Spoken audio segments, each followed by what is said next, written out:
Assalamualaikum warahmatullahi wabarakatuh.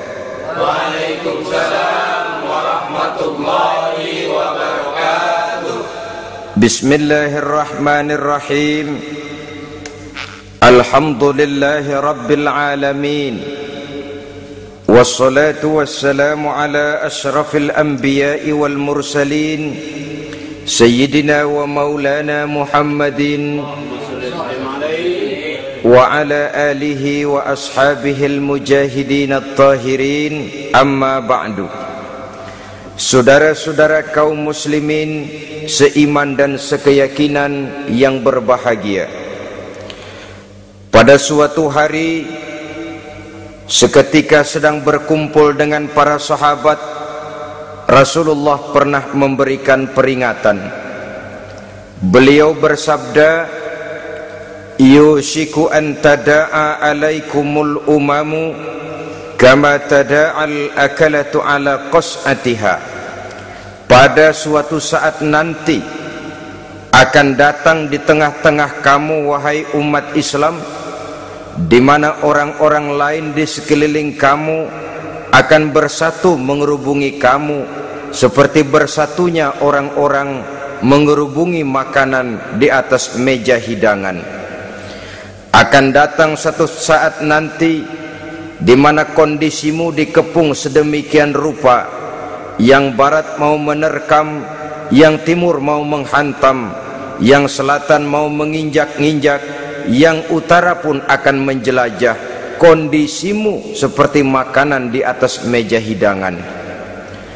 Sebagian sahabat merasa heran dan terkejut, lalu mereka bertanya, amin qillati nahnu yauma izin ya Rasulullah? Apakah jumlah kami pada waktu itu sedikit ya Rasul? Kami sampai dikepung sedemikian rupa? Beliau menjawab, bal antum yauma izin katsir. Sama sekali tidak. Kamu tidak sedikit pada saat itu. Bahkan jumlahmu sangat banyak. Kamu adalah mayoritas. Walakinnakum ghusa'un ka ghusa'is sail. Tetapi keadaanmu saat itu persis seperti buih di lautan. Banyak tetapi centang perenang. Banyak tetapi tidak punya daya dan kekuatan. Banyak tapi dipermainkan gelombang lautan, dihempaskan ke tepian pantai tanpa punya makna dan arti. Kondisimu pada saat itu kuantitas yang tanpa kualitas, sehingga orang lain enak saja mengepung kamu. Akidahmu didangkalkan, dibanjiri dengan peradaban dan kebudayaan yang menjauhkan dari agama. Dari segi maksiat dan munkarat seluruhnya mengepung sampai kita melepaskan nilai-nilai Islam kita ini. Dan celakanya, sambung beliau, waliyanzi'anna fi qulubi aduwikumul mahabata minkum. Akan dicabut kehebatanmu di mata musuh-musuhmu, sehingga pada saat seperti itu orang lain memandangmu umat Islam enteng saja, remeh saja, tidak ada apa-apanya. Sudahlah, pokoknya umat Islam sikat saja. Umat Islam enteng, umat Islam kecil, umat Islam tidak ada apa-apanya. Alangkah ironinya, alangkah menyedihkannya, memilukan dan sekaligus memalukan. Umat yang mayoritas ini dipermainkan oleh yang minoritas. Umat yang jumlahnya terbesar, terbanyak, bahkan konon menurut catatan sampai 90%, tapi dipermainkan oleh mereka kelompok-kelompok kecil ini.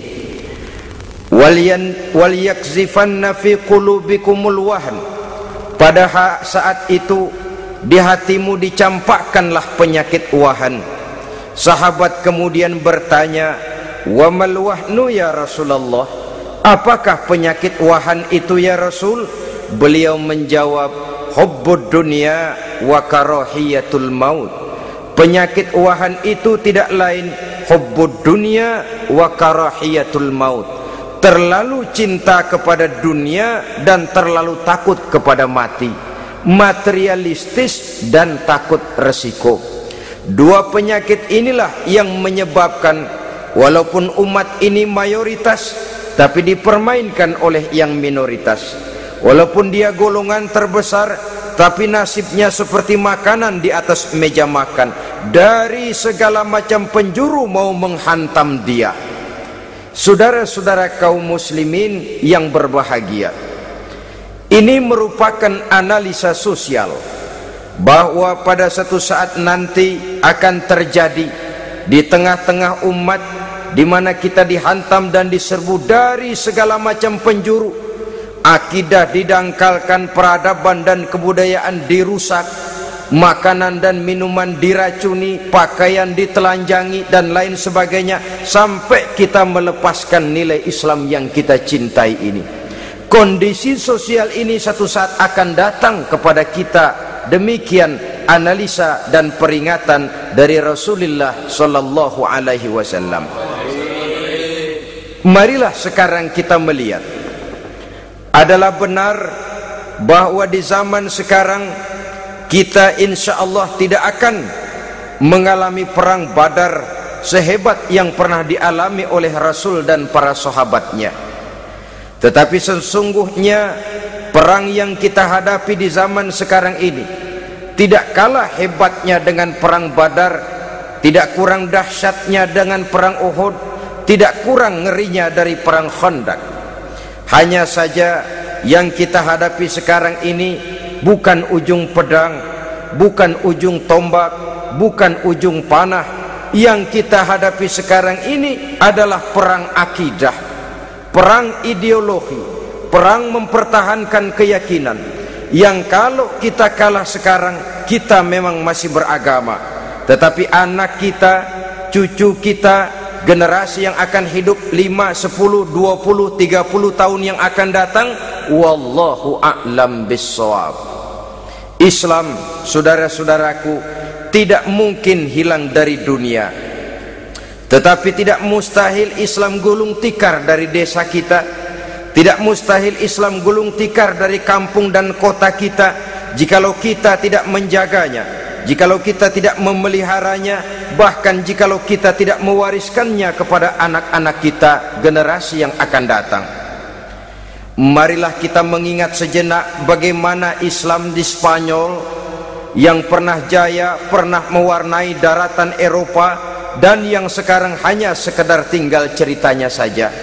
Ini pernah diperingatkan oleh Rasul dalam satu hadis, sayati ala ummati zamanun la yabqal Islam illa ismun wala minal Quran illa rasmun.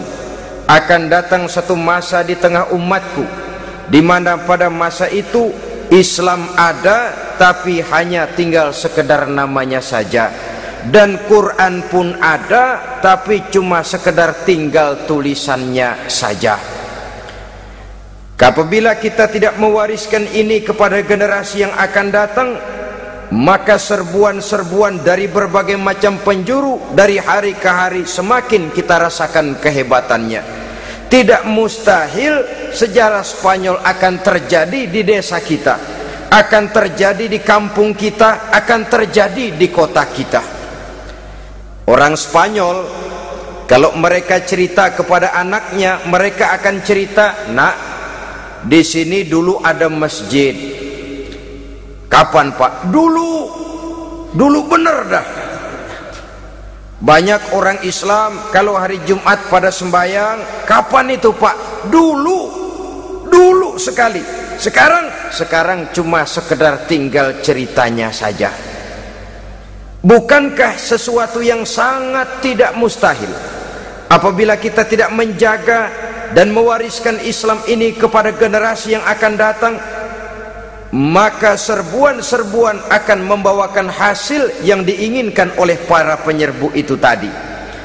Kita sudah menjadi umat yang mayoritas, tetapi umat yang mayoritas ini menurut Rasul